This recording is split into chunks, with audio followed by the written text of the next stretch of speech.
Buenas noches, hoy lunes, ¿no? Un fin de semana feriado, extra largo. Está en nuestros estudios un invitado que ha llegado desde Ecuador. En este caso, Bruno Soria es doctor en sociología, es docente e investigador de la Universidad Estatal de Bolívar. Un gusto, Mariana. Un gusto, Paula. Una buena oportunidad para reflexionar sobre algunos procesos que se dieron en Latinoamérica y que, según la propuesta de algunos candidatos, hay alguna intención de que pudieran darse en nuestro país. Así es. Bienvenido, Bruno. Un placer. Hola. Sí, igual, un placer estar acá con ustedes y sobre todo en esta maravillosa ciudad y este hermoso país. Contanos eso, ¿no? ¿Cuál es la estancia precisamente que te vincula o que vincula la Universidad Estatal de Bolívar con la Universidad Nacional de Villa María? Sí, bueno, nosotros el año pasado, en el mes de noviembre, firmamos un convenio marco de cooperación para hacer algún tipo de actividades académicas, investigación, vinculación, en fin. Y en el marco de este convenio es que estoy yo acá, además aprovechando la necesidad que tenía yo como docente específicamente de hacer una estancia internacional dentro de mi doctorado en formación de PhD de la Universidad Nacional de Educación a Distancia de España. Y nosotros, aprovechando tu presencia en nuestro país y en nuestra ciudad concretamente, en un momento histórico muy particular para Argentina, estamos a días de una elección presidencial y justo tu país ha vivido un proceso de dolarización y nos gustaría que nos cuentes cómo ha sido ese proceso. Bueno, aquí hay que ver es el origen de cómo es que llegamos a la dolarización, que hay que recorrer un poco los antecedentes. Bueno, esto parte de las políticas del Consenso de Washington y de la presencia del Fondo Monetario en los años 90 en nuestros países.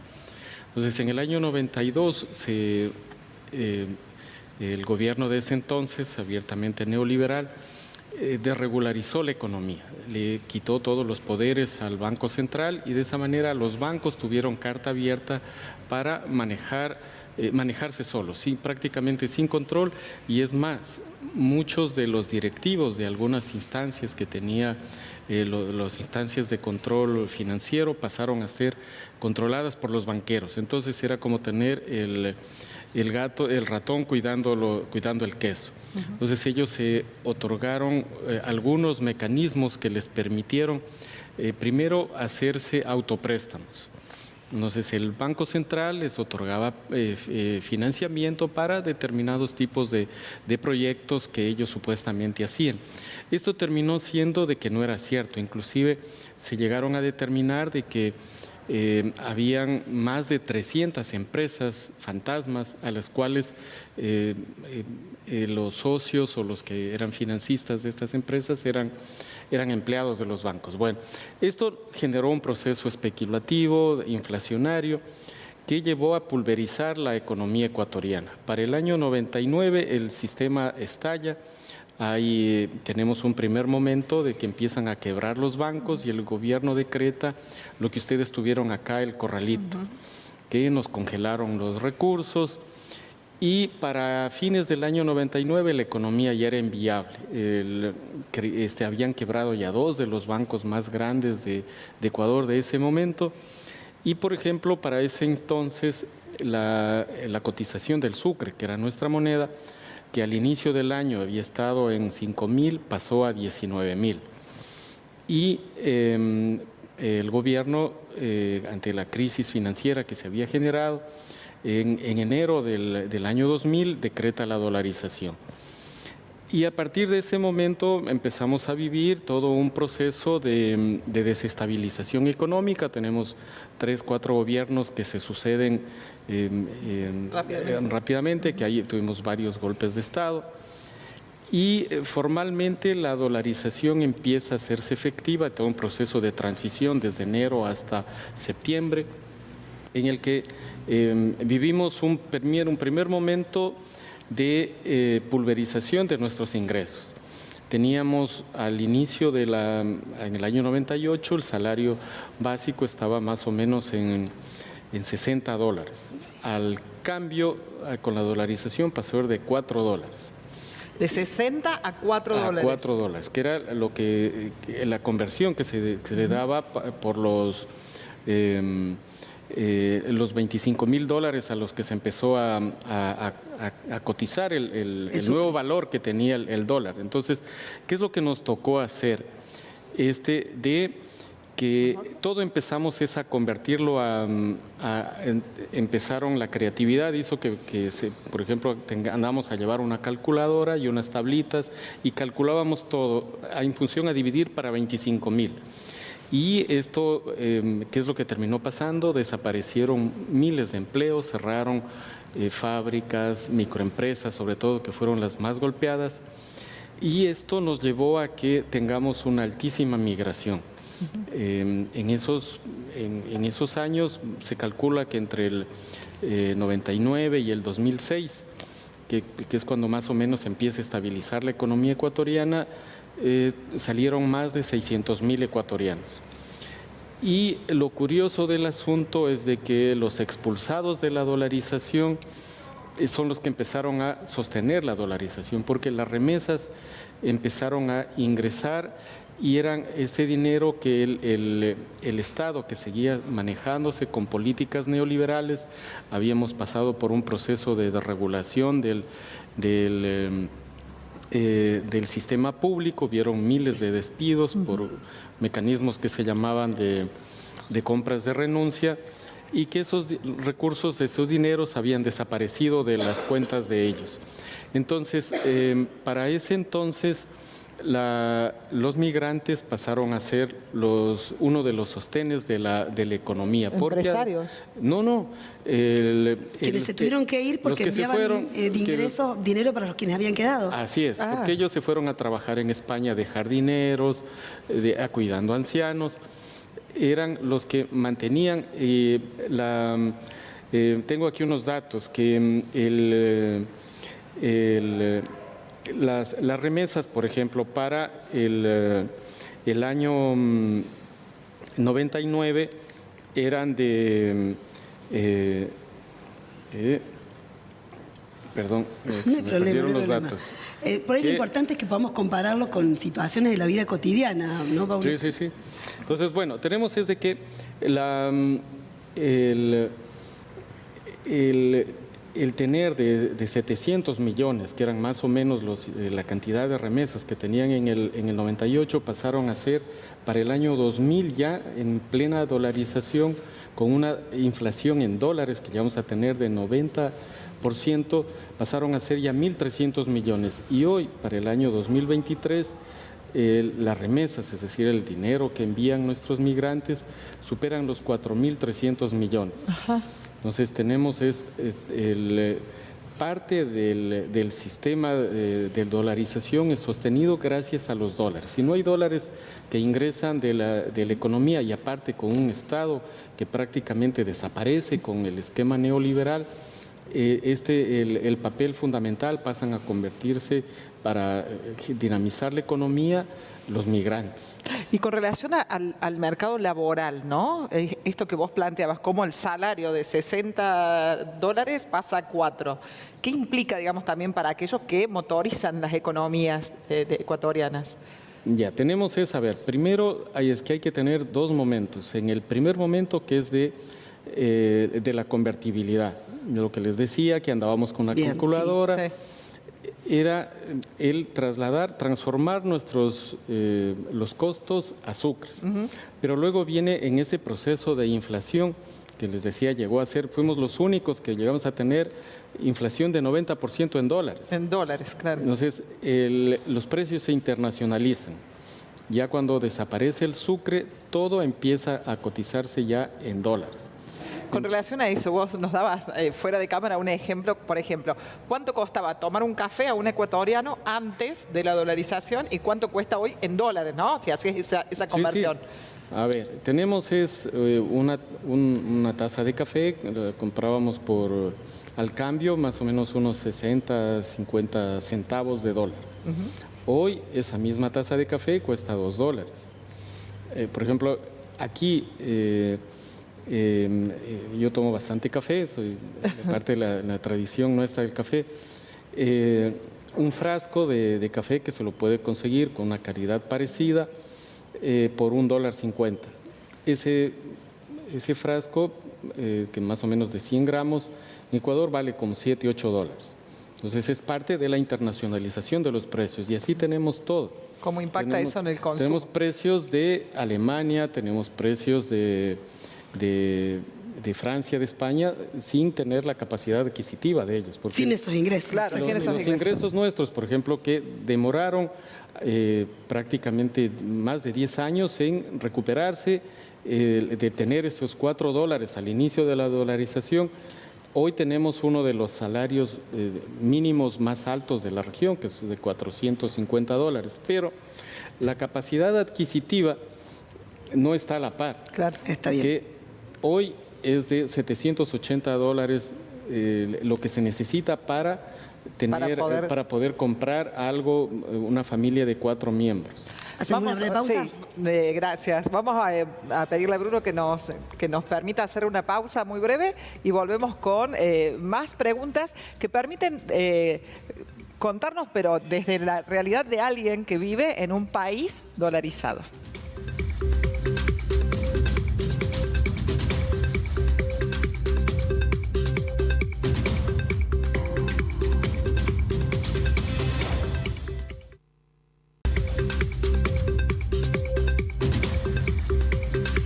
Bruno nos contaba recién que la dolarización pulverizó los ingresos. También quisiéramos saber, Bruno, ¿qué pasó con el empleo? ¿Aumentó, disminuyó la desocupación? ¿Qué pasó? Bueno, teníamos, como les comentaba, todo un proceso de liquidación del sector público que hicieron los gobiernos neoliberales en los años 90. Entonces había toda una política del Fondo Monetario de reducir el tamaño del Estado, que es el término técnico, entre comillas, que utilizan.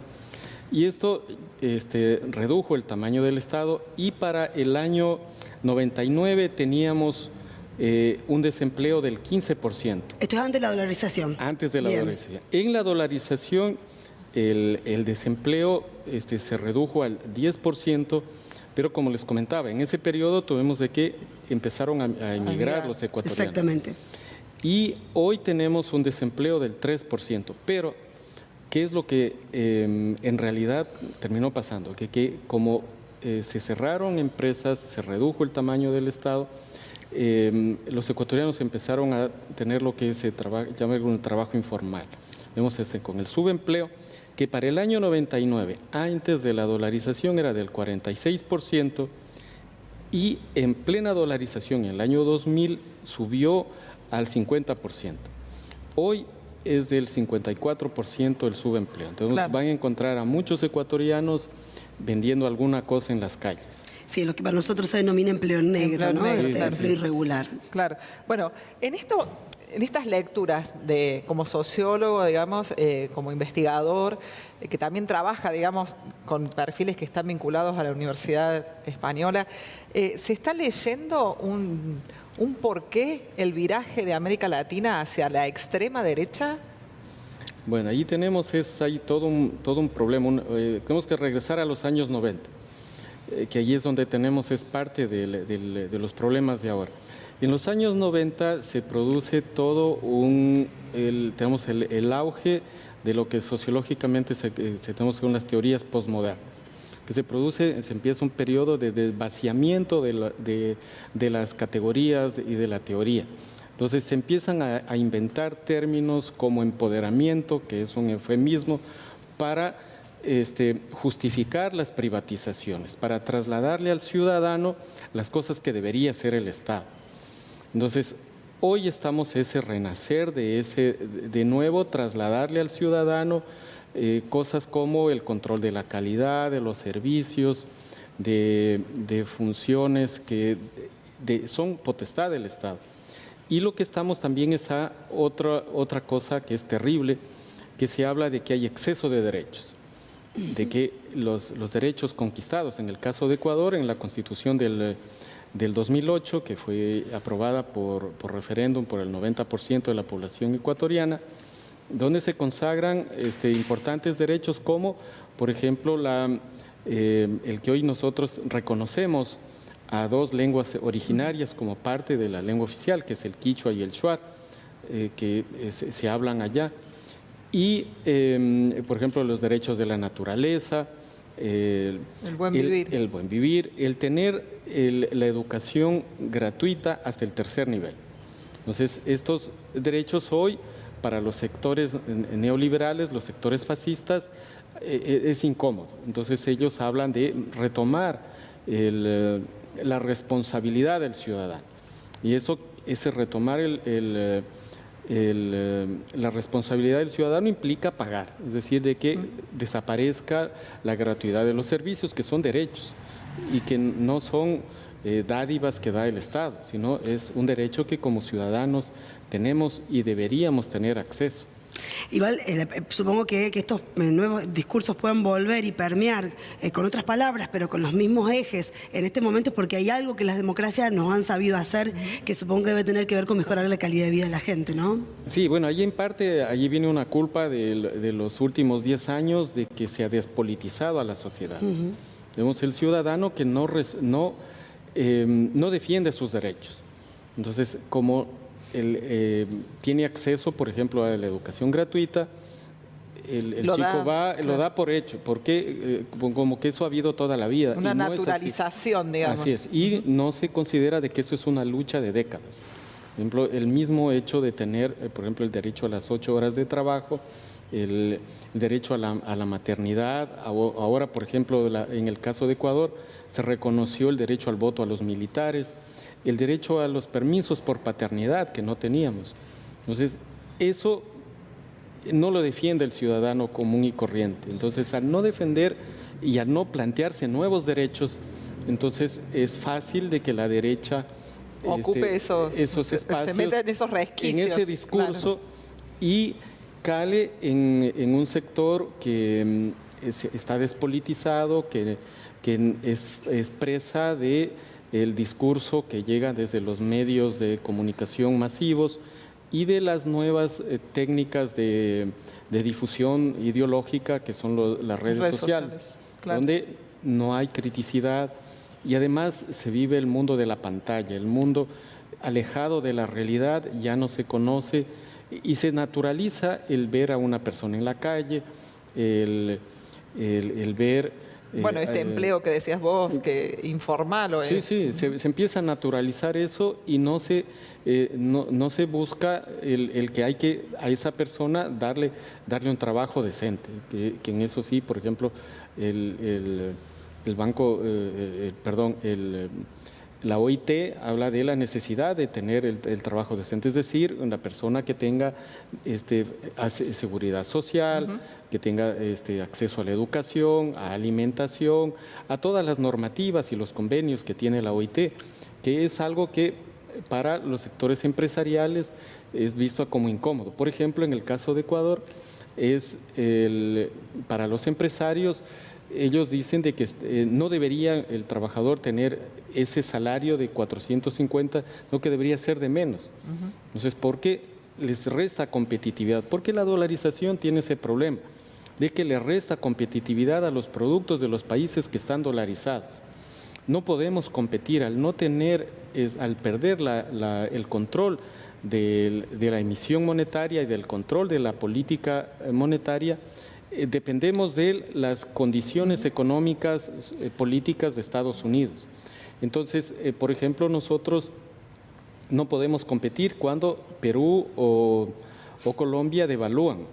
Ellos fácilmente, Colombia ha devaluado de 2.500 a 5.000 pesos. Entonces, los productores nuestros no pueden competir y como estamos anclados al dólar, los productos ecuatorianos se vuelven más caros y por lo tanto difícil de que alguien en el extranjero puedan comprar nuestros productos. Y además porque tenemos otro problema de que Ecuador produce lo mismo que Colombia y lo mismo que Perú.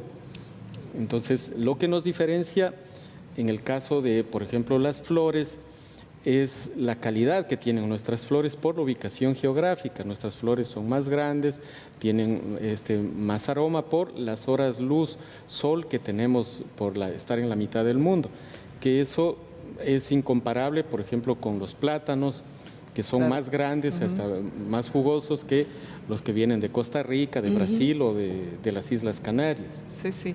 Esto es interesante, ¿no? Porque justamente decíamos, si hacíamos ese balance de lo positivo y lo negativo, digamos, en relación a la dolarización para las personas que viven en Ecuador, tiene que ver también con esto, ¿no? De la productividad, de cómo esa competencia termina siendo, como decís vos, como, bueno, un ancla que hace que no puedan posicionar esas producciones. Sí, por ejemplo, para poder competir productos locales, el gobierno al no tener esta posibilidad de devaluar o de control y regular, poder competir, hacer equiparable con los mecanismos monetarios que utilizan los países vecinos, utiliza los aranceles, es decir, poner impuestos, regulaciones, pero esto entra juega dentro de las regulaciones que pone la Organización Mundial de Comercio.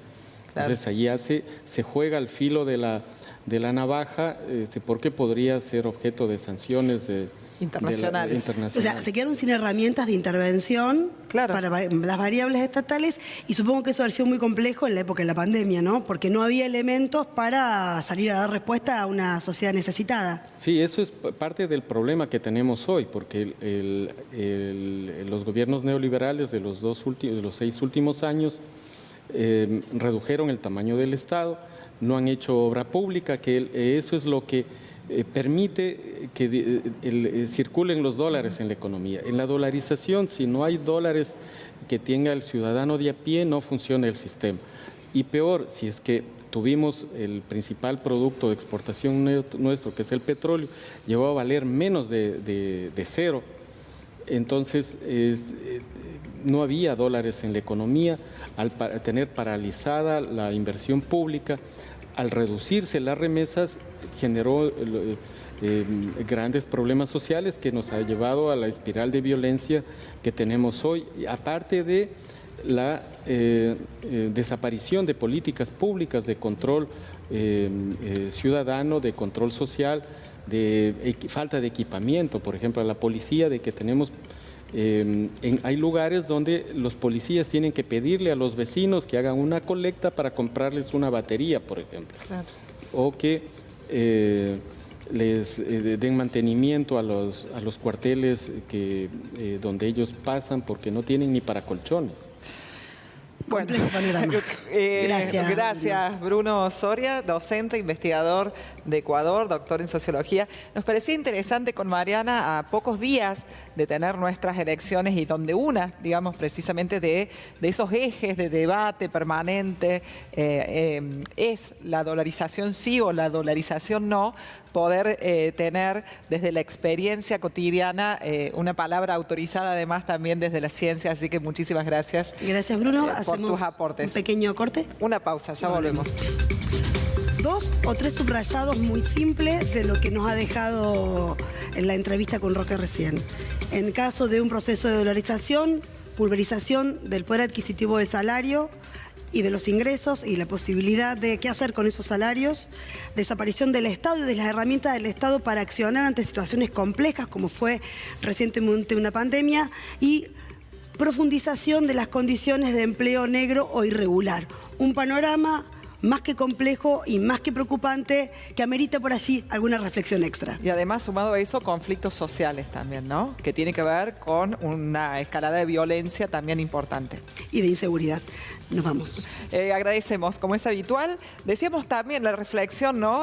No llegamos con el tiempo, pero pensar en que este feriado tiene que ver con el Día de la Diversidad Cultural, y por lo tanto también pensar en que Ecuador es un estado plurinacional. También lo decía Bruno Soria, que reconoce los idiomas de los pueblos nativos. Por lo tanto también poder reforzar en esos análisis, ¿no?